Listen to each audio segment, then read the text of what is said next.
What is diversity and inclusion? Is it good for the bottom line? You hear a lot these days about diversity and inclusion. On my LinkedIn page, I've seen more and more announcements for individuals being appointed Chief Diversity and Inclusion Officer for certain companies. I've seen this more within the last 3 or 4 years than I have ever in my adult career as a corporate attorney. We really need to understand what diversity and inclusion mean. Diversity is the umbrella term used to represent the various personalities, behaviors, backgrounds, and general states of being represented within a company. Diversity means, plain and simple, everyone is invited to the party. Inclusion means that everyone at the party will have a fun and fair time.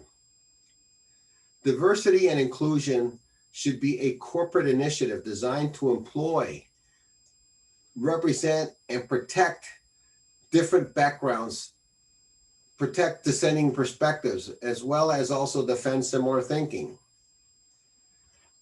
Often people have said to me, well, we have all these laws that prevent companies from discriminating. We've got Title VII. It's illegal to discriminate on the basis of age, race, sex, any number of reasons. But that's really more being reactive than, say, proactive. Simply to say that we have a program that prevents people from discriminating does not mean that you're actively going out into the world and bringing in these people as decision makers within the company. That's a big difference. Why would we need it? Why do we need to have diversity and inclusion? It's very simple. You attract more talent. There's more creativity and innovation. Profitable, as I will mention further down the road here, companies who have diversity programs are generally more profitable than companies that don't. You will have more employee engagement, lower turnover, better reputation in the marketplace. I can remember in St. Louis walking into a Home Depot. I noticed that all the signs were in English and in Spanish. St. Louis has a high concentration of Hispanics, but not like in Miami, not like in New York, not like in Los Angeles. But yet, Home Depot took the time to put these signs in Spanish as well as English.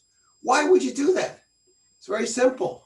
You have people in the Hispanic community who perhaps do not speak English or do not speak English well. They feel comfortable going into a place and looking, wow, this company is thinking about me. And I've noticed that throughout many, many Home Depot stores. That's what the diversity and inclusion is all about. Numerous studies over the last 2 decades from top business schools and management consultants, as well as corporate analysts, all say that diverse teams lead to more innovative solutions and will consistently outperform a team that is more homogeneous. Another study released by the Boston Consulting Group found that increasing the diversity in leadership teams leads to more and better innovation and improved cultural performance. The study found that companies with more diverse management teams have a 19% higher revenue than other companies who don't. Companies who don't focus on it are going to be less profitable.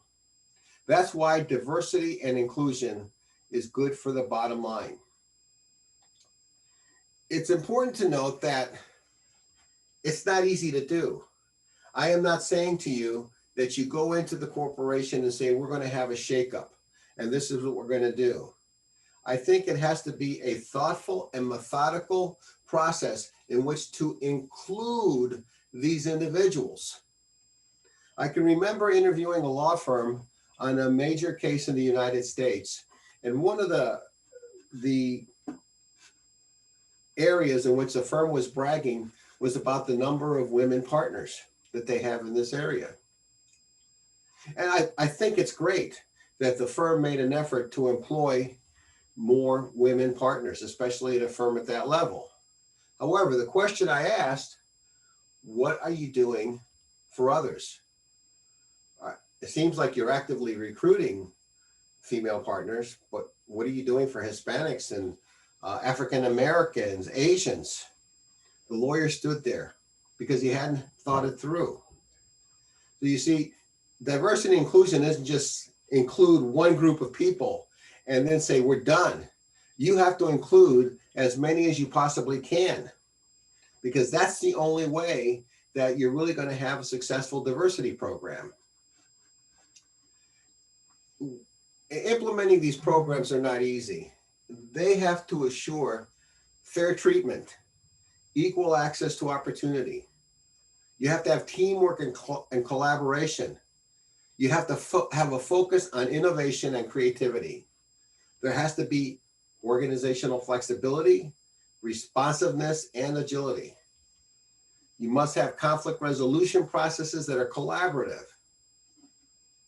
There must be evidence of diversity and commitment, either through a chief diversity officer or somebody who is going to take responsibility and ownership for that. Representation of diversity should be at all levels of the organization, not just at the lower. This requires education and training. So it's not just saying we don't discriminate, we follow the law. It's standing there, evaluating yourself, seeing what you have and saying, how can we bring these people into the loop with our company? How can we engage them? Because engaging them is one way that your company, I guarantee you, will be profitable. Stakeholders is a good way to start. You bring people in who have a vested interest with the company, and you start to plot out slowly but surely, how do we integrate this program? There are many seminars, many certifications on the diversity and inclusion, how you can implement them. I'm not really going to get into all of that. I just want to say how important it is to do it. What I want to do is give you some other concrete examples of why it's important. Traveling to New York to interview a law firm for a major case I had in the Ukraine, the lawyer I'm interviewing comes into the office, looks at me and says, "Ándale, ándale, ándale." I sit there. The person sitting with me was somewhat surprised. I thought to myself, well, obviously he thinks I'm Mexican and I'm not. We've had conversations in the past, so with a name like Rodolfo Rivera, he must know I'm Hispanic. The comments were offensive. I was not offended, but they were offensive. But that talks to you about a certain mindset where people think it's okay to do that, and it's not. It's that kind of mindset that blocks diversity. You should never do something like that in a professional meeting. But that's the type of mindset that's prevalent still in America. I call that really a form of passive racism. Some other people call it systemic, but I call it passive. Some people think they're being racist, other people don't. Some know better, others don't know better.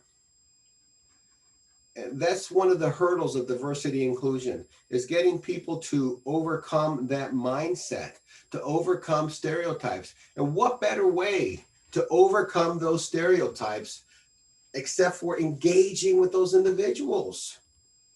When you look at the United States prior to World War II, where we were somewhat of an isolationist society, we wanted to stay out of war. We wanted to be in our own little world. That is impossible. The world is so interconnected. And to bridge those connections, we need to have people who understand those connections. Diversity and inclusion is not just about race, it's about also the different backgrounds. And there are little things that you can do to help foster this type of thing, even in your own work environment. When I was on the board of the ACC in St. Louis, we had a program that interviewed, we had a pool of about 40 law students. We interviewed them, and they were from every ethnic composition you can think of, every type of background. One such person had a horrible situation where her father was in deportation proceedings for 20 years, which is why she wanted to become a lawyer. Other had things that are too horrible to mention in their background, but yet they were persevering to go to law school. And that's exactly what they did. We had to interview them. The purpose of this role was to give them a chance to work in the corporate world, give them an opportunity to see what it's like, and perhaps provide opportunities, not perhaps, provide opportunities that will give them the opportunity that they normally will not have applying. These students had good grades. We selected about 7 of them, placed them with different companies in St. Louis. The beautiful thing that happened is that all of these students performed better than any of the companies expected. Some companies even took 2. Every year, companies would call and say, are you going to have more students for us? Yes, we'll take them. The program was so successful that it still continued. It's been a while since I've been involved with it, but that was a program that I had my heart into because I could understand, I can feel, having grown up with some adversity, it just was a great opportunity that perhaps didn't exist when I was there. And many of these students went on to corporate jobs. Some were refugees, some had just all other horrible things. But that's an example of a diversity program that worked. You gave people an opportunity with different mindsets, different points of view. You put them into a world that was somewhat homogeneous and their contribution was invaluable. That's what we need to understand about diversity and inclusion. Don't think of it as we're doing them a favor. Think of it as, my God, these people bring value. They bring value to us. And to do that, we may need to spend some more time. We may need to educate them, but they are going to bring value. They are definitely going to bring value. One of the amazing companies that I'm proud to be associated with is the Association of Corporate Counsel. Originally, the group started as basically as a US-centric group. They needed to expand. The ACC is now known as the Association of Corporate Counsel. And under Vita Richardson's leadership, the membership has grown exponentially. It has grown into, my God, 45% increase in membership growth, 97% satisfaction rate for educational programs, primarily because of the diverse groups. If you look at the staff and the board members of the ACC, it's almost like a model United Nations. There are people from all walks of life. That has led to the success of the Association of Corporate Counsel as an organization and has allowed it to grow. Has allowed it to grow in an incredible way. Imagine if you do that with a company. Imagine that you take these types of people. And when I say these types, I'm one of those types of people. And bring them into the loop, what they have to offer. I was a solo practitioner. I knew nothing about title insurance. And if I were to have filed an application to work for my company, I would have been turned down flat.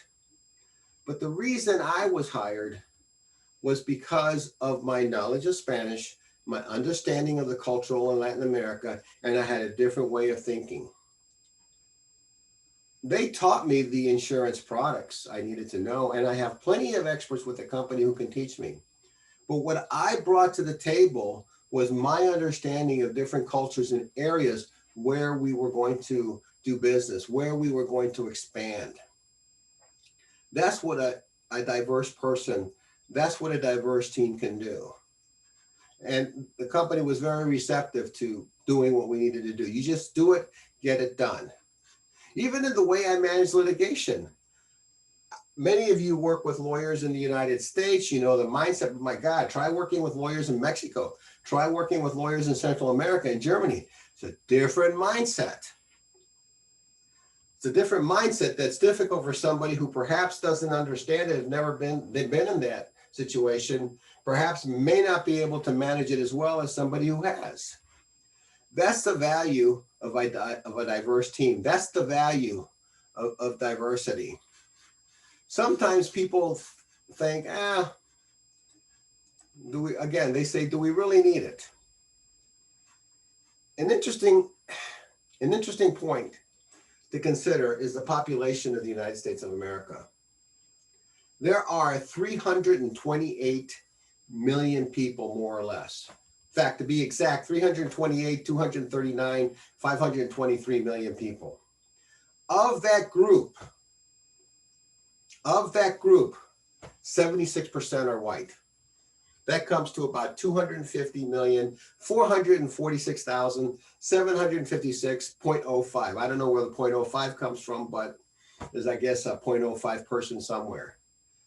Black or African American alone is 13.4%, or 43 million people.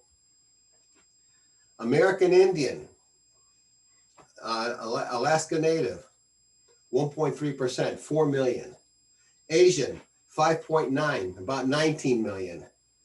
Native Hawaiian, 0.2%, 650,000. People two or more races, 2.8%, 9 million. Hispanic or Latino, 18%. Think about that. Hispanic and Latino, 18%, which comes to about 60 million people. That is a big market, isn't it? You can't just say they're in America, they should adapt to our ways. No, absolutely not. We need to cater as companies. We need to cater to the membership that we have.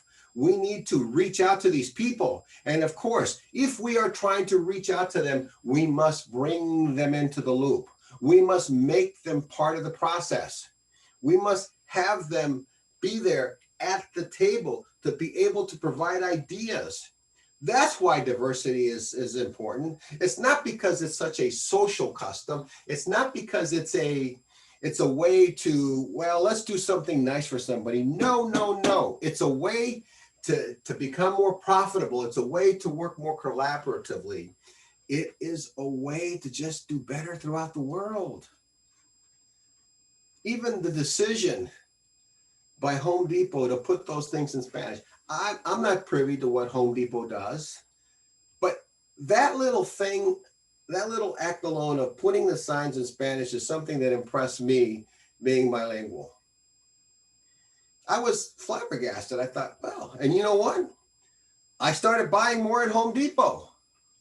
If they took the time to take into account people like me, well, I won't say people like me, I speak English and Spanish very well, but for people who were my ethnic background, they deserve my business.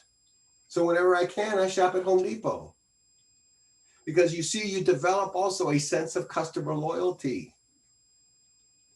In America, we must think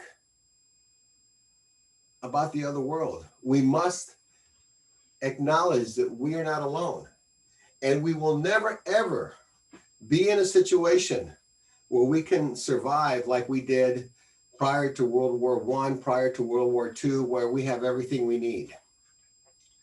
The world is so intertwined right now that all we can do, the only way to survive is to bring in ethnically diverse teams.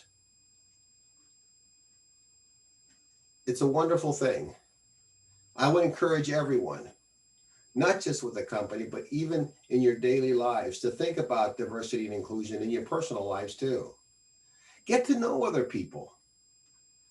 When you see somebody that you know they're from a different culture, ask them about their culture. Start learning more about it. Because as you understand it more at a personal level, you know what? It will transfer over to your work environment. Diversity and inclusion is a good thing, but diversity and inclusion is also profitable. Thank you.